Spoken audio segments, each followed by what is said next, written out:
Hi, everyone. My name is MG Heron, and I'm here today with Kay Gorman. Hi, Kay. Welcome to the show. Thank you. So, Glad to just be a here. brief introduction before we get started. Kay Gorman is a science fiction and fantasy addict from Western Canada, currently transplanted to Taichung, Taiwan. In addition to being a fiction lover, she is also a history nerd with a current focus on China, Taiwan, and Japan. That's interesting. So, what are you doing in Taiwan? Well, I'm actually teaching English to small Okay, children. nice. Yeah, it's actually Taichung, Taiwan. Taichung. Oh, So okay. I pronounced that those wrong. Chinese names get you. Yeah, the CH, I always forget that's pronounced like that in Chinese characters. Yeah, Taichung, Taiwan. yeah. So, how old are the kids that you're teaching? Well, they vary between, I think the youngest is actually 5, and the oldest, I've got some teenagers in my Nice. oldest class, That's but really mostly cool. it's 6 to 8. Do you like the teaching part of it? I do. Yeah. They can be really cute sometimes, and they they do say some unique things. Unique things. Yes, I bet. Kids. So, does that leave you a lot of time to write books? It does. It's actually more of a three-quarter time job rather than a full-time job, Oh, so nice. I get some nice time. It's also later in the day, so I can either get cracking in the morning or sleep in a little bit. There you go. Well, I asked you to come on the show today to talk about space adventure, particularly your brand of it. You have a Mhm. book called Black Dawn that I had in the SFF book club, and people really seem to like it. I liked it. I found it on BookBub probably a month and a half ago. Was that a month and a half Oh, ago? And I read it in a couple days. I thought it was awesome. So I just wanted to bring you on and talk about it, um, particularly like the humor of it and how it, like what the parallels are to other popular science fiction shows. So why don't you take us back first before we talk about Black Dawn and tell me how you got introduced to science fiction? well, my first science fiction memory, it would have to be my dad's fault. So do you remember back in the 90s when the Star Wars trilogy was making another run through the theaters? Yep. Yeah, yeah, I went to that. My dad's a big movie guy, and he used to work at the theater, so you just be like, "Oh, come on, Kelly, let's go." So we marathoned all three in 2 days, because Wow. I think we felt that having, the child in the theater for extended periods might, hmm And this was the original Anyway, trilogy, or was it the prequels? yeah, It was the originals. yeah, no, it was only the trilogy at that point. Okay. Yeah, yeah. So yeah, and he's got a good collection of old movies. So I got a lot of, I remember some Flash Gordon way back in the day. Awesome. And let's see, I think I've watched all the Batman movies and the old Superman movies, but that's starting to venture into not space opera, but Yeah. Yeah, well, it's definitely not space opera, but I always have this conversation with people. Like X-Men is a great example. Is X-Men science fiction? it could be science fiction, it could be fantasy. It depends on like Right. which character you're talking about, right? Yeah. I mean, I always think like, science fiction is based in some kind of science. So like the genetic engineering that they did to Wolverine put it firmly in the science fiction camp for me. And also like, giant robot sentinels that might have had something to Yeah, do with it. But on Amazon they're categorized as something not science fiction. They have like their own category. yeah, because because they go about with the mutation thing, but then at the same Right. time you have the whole Phoenix arc going on, Right. and I'm not talking about the movie one, but the like I used to watch the cartoon as well, so I was hmm sort of like, oh, that's it's a bit out there, but we'll take it. Right. Yeah. I think my first memories of X-Men were from that cartoon, which was Yeah, excellent in the yeah. comic book. So, do you think that you're still drawn to science fiction the same way that you were when you were a kid when you watched those first Star Wars trilogies? I think I'm more drawn to it now. More drawn. Why is that? I, there's just it's a great time to be alive if you're a sci-fi fan right now. Last True. 10 years have been just wonderful for sci-fi stories popping out. Mm-hmm. They're a lot more on the big blockbuster stage now. Yeah. So Become it's just mainstream. yeah, it's become mainstream. I mean, all the geeks grew up. So. Not to say that there weren't geeks before, but True. True but it's enough. definitely become a lot more socially acceptable, I guess. But Mm-hmm. yeah. Hmm. Okay, well, tell us a little bit about Black Dawn, which is the book that I read. You can either give me like a book pitch that you would give somebody you meet at a party, or like read the blurb, or just describe it for Oh, I never go to parties. So okay. us. Well, Black Dawn. It's a story where the main character, Karen, she's successfully run away from her genetic mutation engineering child experiment past, and she's, you know, worked her way through the trauma, and she's trying to successfully get onto a little dream life of not seeing the government or anyone. But then this massive attack hits the system, and she has to go, deal with finding her sister, hiding the powers she has, and finding weird connections. It's just everything gets turned upside down on her head. Yeah, absolutely. Um, so it's set in space, right? It's on a spaceship, Yes, and yes, it's she's spaceship, planets, stations. yeah. A lot So of I forget what exactly their like mission is, but they're like scavengers, kind of. yeah, they're scroungers. So they go out Scroungers. to places where people were but are not there anymore, or maybe Mm-hmm. dead ships that people have reported in, and they Right. try and find salvageable stuff, Yeah, that whether they could that's sell. vintage firearms, old beer in cans that people are willing to pay money for, or Mm-hmm. anything. And Yeah. it's not a huge money maker, but it works. Nice. Nice. I kind of like that focusing the science fiction story on like the people who aren't like, part of the military or part of the government or part of like, some big adventure crew, right? It's just like these guys kind of off to the side doing their own thing. I love that because you get to explore like the human side of the story. Yeah, I'm a huge fan of the little guys. Yeah. Yeah. And also you said that Karen was running from the government, and space is a big place. So it seems Yeah. like that's a good place to hide for her. Yes, yes. Let's go to the outer rim or whatever and hide around Exactly. a bit. There's not really any cameras around. So, what was the big idea that inspired you to write this book or this series in particular? Where did it start? Well, Black Dawn actually started as a short story, but it's transformed quite a bit since that short story. That was published, I want to say 2012. Oh, okay. But back then, the short story it's called Star Eaters, and it was about basically if a mythological figure, a nymph, a star nymph, decided to go onto a spaceship, and in the far future, and then people started killing people like her.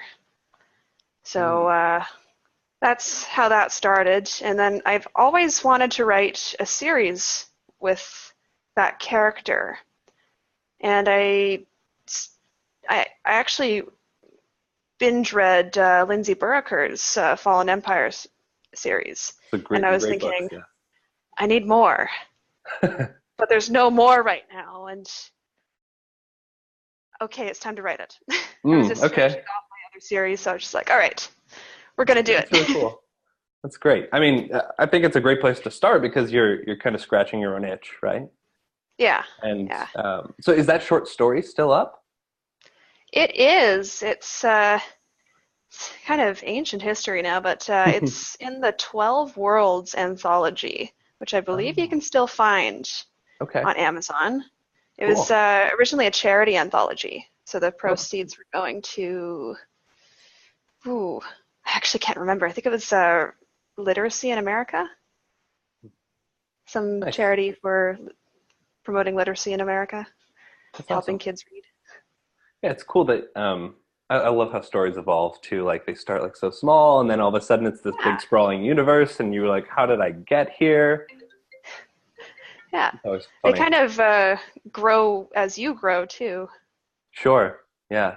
You put a lot of yourself into it. Yeah. Yeah. As a writer, you kind of have to. Right. So so the characters from that Star Eater short story is Karen in that book, or is it some of the other characters? Um, yes, she's in that short story, but she's not the same character. Like she's got the powers and she's got the name, but she's kind of like a half character. Like just if they were half sisters, that's Mm. how close they would be to the current Karen. Hmm.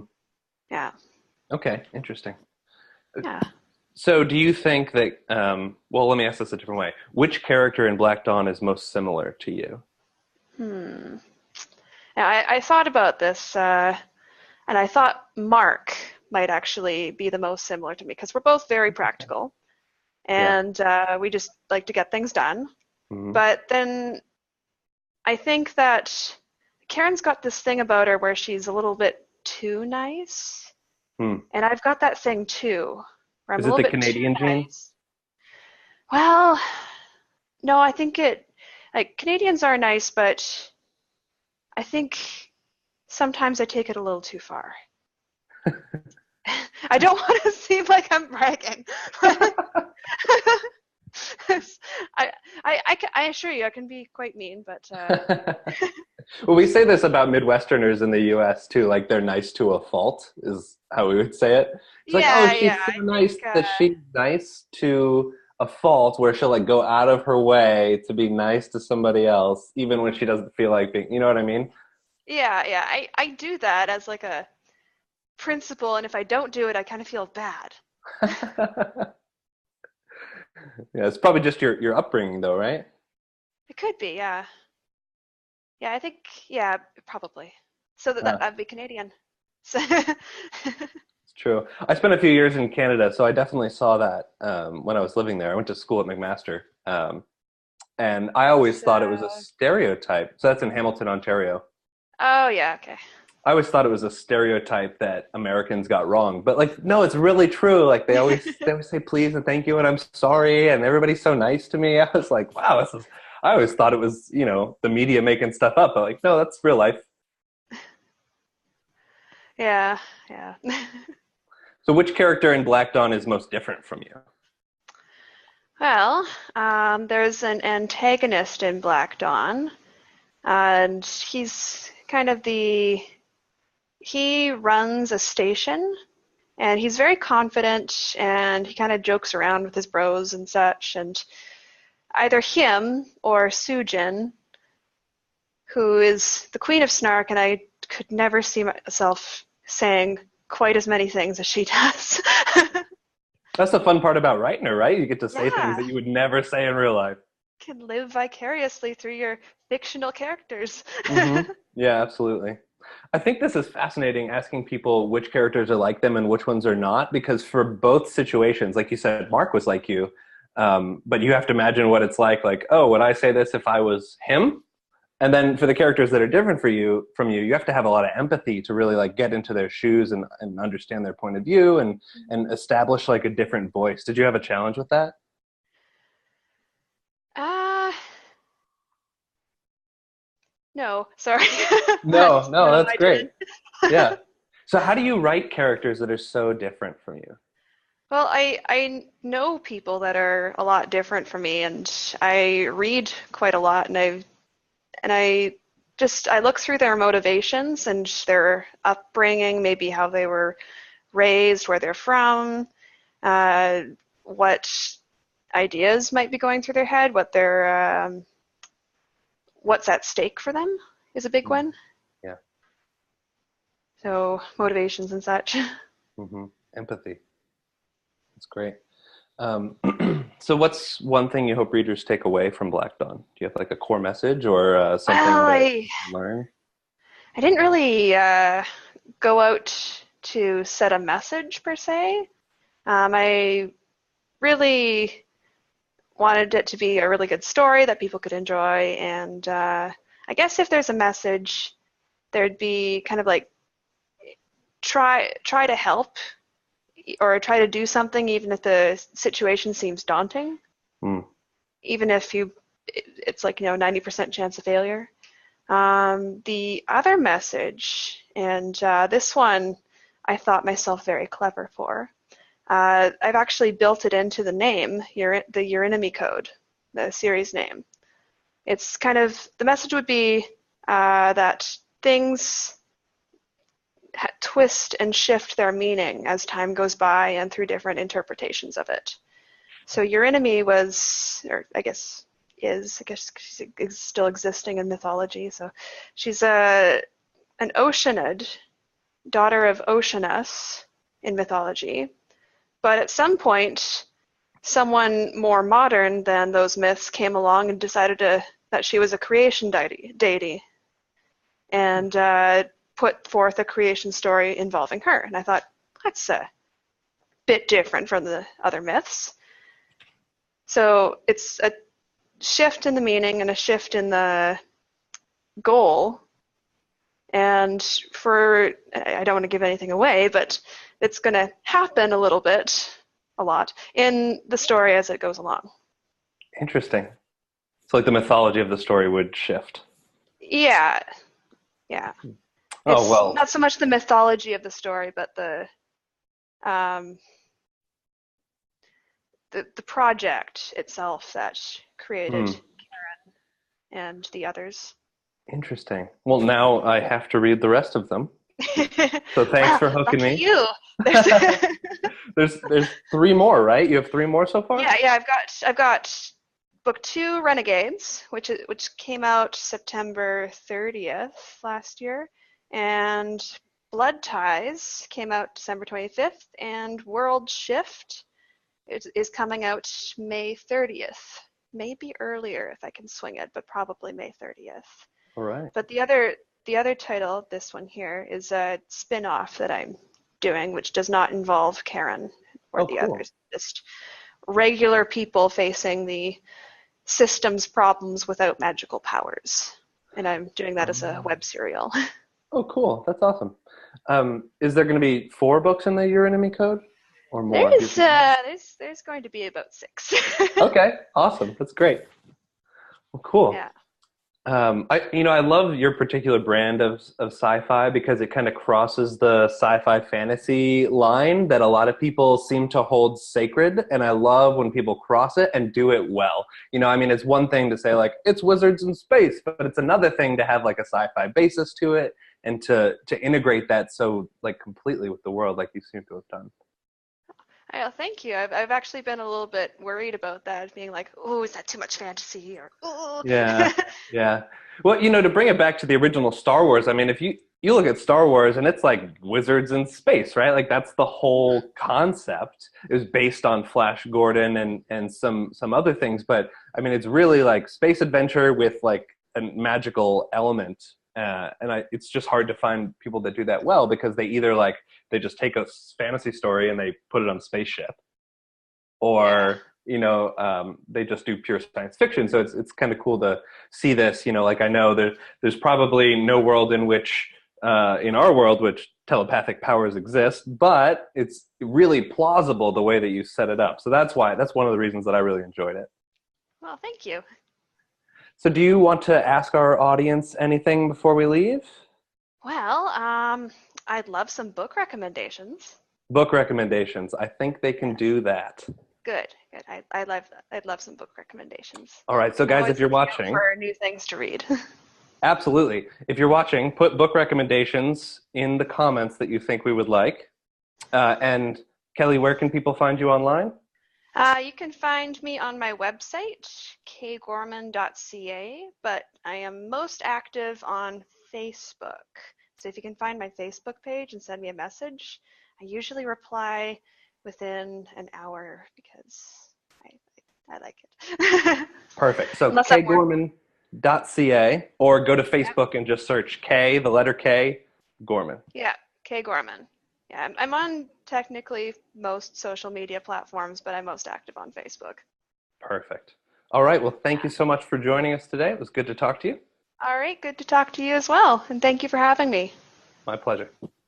All right. Bye. Yeah. Cool. All right.